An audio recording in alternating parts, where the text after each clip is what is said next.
अस्सलाम वालेकुम नादरीन, मैं हूं आपका मेज़बान राशिद अली और आप देख रहे हैं मेरा यूट्यूब चैनल RS TV।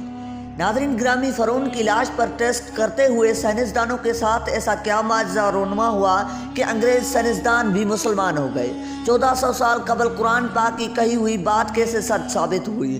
फ़रौन की लाश के सीने पर ऐसा क्या लिखा हुआ था कि जिसको पढ़कर हर कोई हैरान रह गया। आज की इस वीडियो में हम आपको फ़रौन मिस्र के मुतालिक खुशरबा हक़ाइक़ बताएंगे, लिहाजा वीडियो को शुरू से लेकर एंड तक ज़रूर देखिएगा। और अगर आप हमारे चैनल पर नए हैं तो इसे सब्सक्राइब भी कर लीजिएगा। तो आइए चलकर बाकायदा मौजू का आगाज़ करते हैं। मोअज़्ज़ज़ ख़वातीन व हज़रात, 1891 से पहले दुनिया इस हकीकत से बेखबर थी कि खुदाई का दावा करने वाले फ़रौन की लाश का क्या अंजाम हुआ। इसके बावजूद कुरान ने बड़ी वजाहत से आगाह कर दिया कि फ़रौन की लाश को इबरत के लिए महफूज रखा जाएगा। कुरान पाक में भरपूर तफसील के साथ फ़रौन और हज़रत मूसा अलैहिस्सलाम के दरमियान होने वाले मामलात का तज़किरा मिलता है कि किस तरह फ़रौन बनी इसराइल पर जुल्म ढाता था और उन्हें बदतरीन गुलामी के जंजीरों में जकड़ रखा था। फिर आज से तकरीबन 3000 साल कबल हज़रत मूसा अलैहिस्सलाम को एक निजात दहिंदा के तौर पर अल्लाह ताला ने अपने बनी इसराइल के तरफ रसूल बनाकर भेजा। हज़रत मूसा अलैहिस्सलाम ने फ़िरौन के दरबार में ही परश पाई थी और फिर अल्लाह के हुक्म से उसे हिदायत की तरफ बुलाया, मगर उसने सरकशी इख्तियार की और बनी इसराइल को ख़त्म करने का इरादा कर लिया।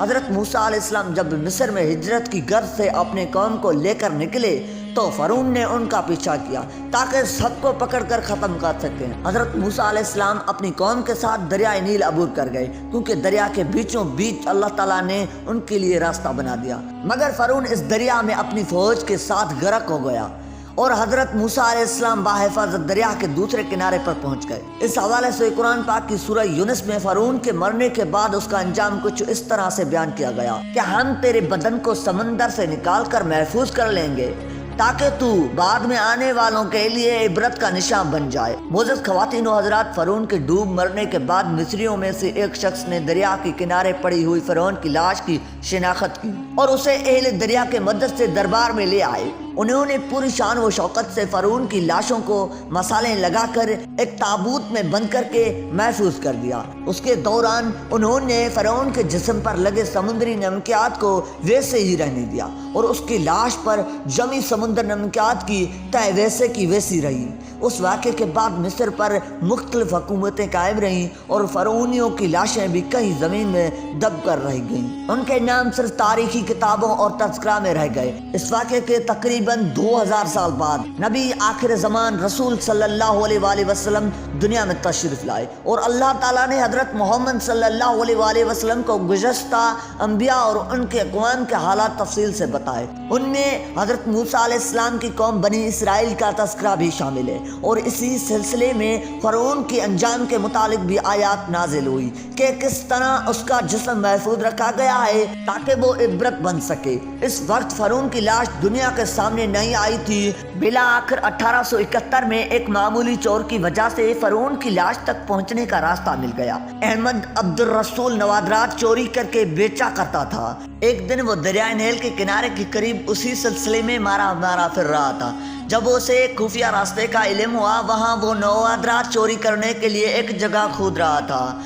उस दौरान वो पुलिस के हथी चढ़ गया, मगर जब उस जगह की मजीद खुदाई की गई तो 1891 में बहुत से फ़रौनियों की लाशें मिल गई, जिसमें दरिया नील में गर्क होने वाला फ़रौन भी शामिल था, क्योंकि उसके कफन के सीने के मकाम पर उसका नाम लिखा हुआ था, जो रामसेस था, जिसे देखकर साइंसदान हैरान रह गए। जब माहिरीन आसार कदीमा ने उनका जायजा लिया तो फ़रौन के जिस्म पर नमकियात की ताय जमी हुई थी, जिससे वाज़ह हुआ कि उसकी मौत समुंदर में डूबकर हुई थी और ये वही फ़िरौन है जिसका जिक्र कुरान पाक में मौजूद है। इसकी तहकीक खुद तहकीक करने वाले आर्कियोलॉजिस्ट डॉक्टर मोरस बुकाई ने भी की। फ़रौन की मम्मी की हालत इस वक्त खासी खराब थी। मिस्री हुकूमत ने उस वक्त फ्रांस की हुकूमत को दरख्वास्त की कि वो फ़रौन की मम्मी को अपनी लेबॉर्ट्री में उसका काम करे। फ्रांस की हुकूमत ने फ़रौन की लाश को अपने मुल्क में मंगवाया। ये 1982 का वाक़या है। नादरीन, जब फ्रांस के सदर ने एयरपोर्ट पर फ़रौन की लाश का इस्तकबाल किया, उसके साथ आला हुकूमती ओहदेदार, वज़ीराए और फौज के सरबराह भी थे। यूं लग रहा था जैसे वाकई फ़रौन فرعون مصر کا بادشاہ ہے جس کا استقبال کیا جا رہا ہے۔ فوجی دستے نے ویسے ہی سلامی دی جیسے کسی زندہ بادشاہ کو دی جاتی ہے۔ فرعون کی ممی کو ماہر ترین ڈاکٹروں کے حوالے کر دیا گیا جس میں ڈاکٹر مورس بکائے بھی شامل تھے۔ میکرواسکوپک ٹیسٹوں کے ذریعے ممی کا باریک بینی سے جائزہ لیا گیا تو معلوم ہوا کہ اس کی لاش پر سمندری ذرائع ابھی تک موجود ہے اور موت کا سبب بھی پانی میں ڈوب جانا ہے۔ یہ بات ڈاکٹر مورس کے لیے حیران کن تھی کہ وقت کا عظیم بادشاہ آخر پانی میں کیسے ڈوب گیا۔ اس نے اس ممی کے بارے میں مزید تحقیق کی تو اس سے معلوم ہوا کہ اس کا ذکر قرآن پاک میں موجود ہے۔ وہ تجسس کی وجہ سے خود مصر پہنچا اور اس نے ایک مصری سائنسدان سے ملاقات کی۔ اس سائنسدان نے ڈاکٹر مورس کے ہر سوال کے جواب میں سورہ یونس کے آیت 90 یا 92 کا ترجمہ لفظ لفظ سنا دیا۔ فرعون کا خدائی کا دعویٰ، اس کا پانی میں ڈوب کر مر جانا اور پھر پانی سے نکال کر اس کی لاش کا ہنود ہو جانا اور پھر دوبارہ لاش کا ملنا اور پھر جدید سائنسی آلات سے اس کا لاش کا محفوظ ہو جانا، ان سب باتوں کا اشارہ ایک ہی جانب تھا کہ تجھے بعد میں آنے والوں کے لیے عبرت کا نشان بنا دوں گا۔ ناظرین، اب فرعون کی لاش اس طرح محفوظ ہو چکی ہے کہ انٹرنیٹ کی ایک کلپ پر رسائل و جرائد، ٹی وی چینلز پر اور عجائب گھر میں اربوں انسانوں کے آنکھوں کے سامنے قابل طرز حالت میں موجود ہے۔ یہ سب جانتے ہیں کہ یہ وہی فرعون ہے جس نے کبھی خدائی کا دعویٰ کیا تھا۔ عبادت کے لائق اور ہمیشہ رہنے والا وہی ہے جو سب کا خالق اور رازق ہے۔ ڈاکٹر مورس نے جب ان آیات کا ترجمہ سنا اور مکمل طور پر مفہوم اس کے سامنے آ گیا تو وہ بے اختیار پکار اٹھا کہ واقعی اللہ تعالیٰ کی ذات سچی ہے۔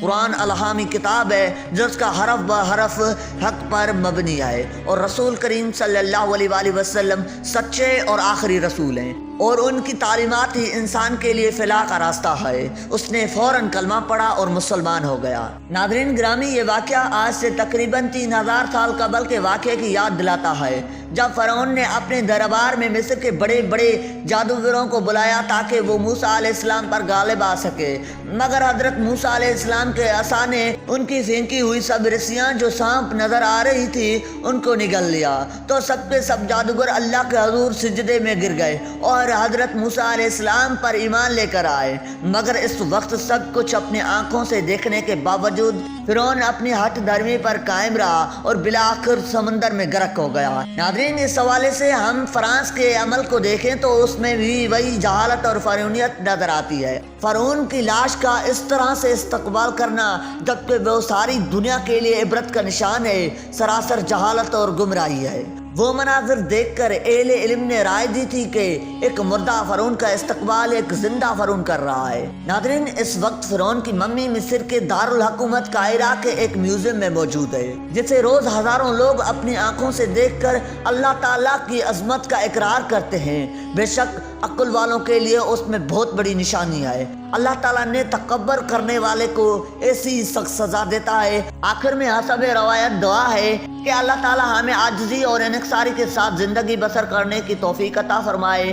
امید ہے کہ ہماری یہ ویڈیو آپ کو ضرور اچھی لگی ہوگی۔ ویڈیو اچھی لگے تو ہمارے چینل کو سبسکرائب کرنا اور ساتھ ہی کھڑے بیل آئیکن پر ضرور دبانا تاکہ ہر دنیا کی مفید معلومات آپ تک سب سے پہلے پہنچ سکے۔ ملتے ہیں ایک نیکسٹ ویڈیو کے ساتھ، تب تک کے لیے اللہ حافظ۔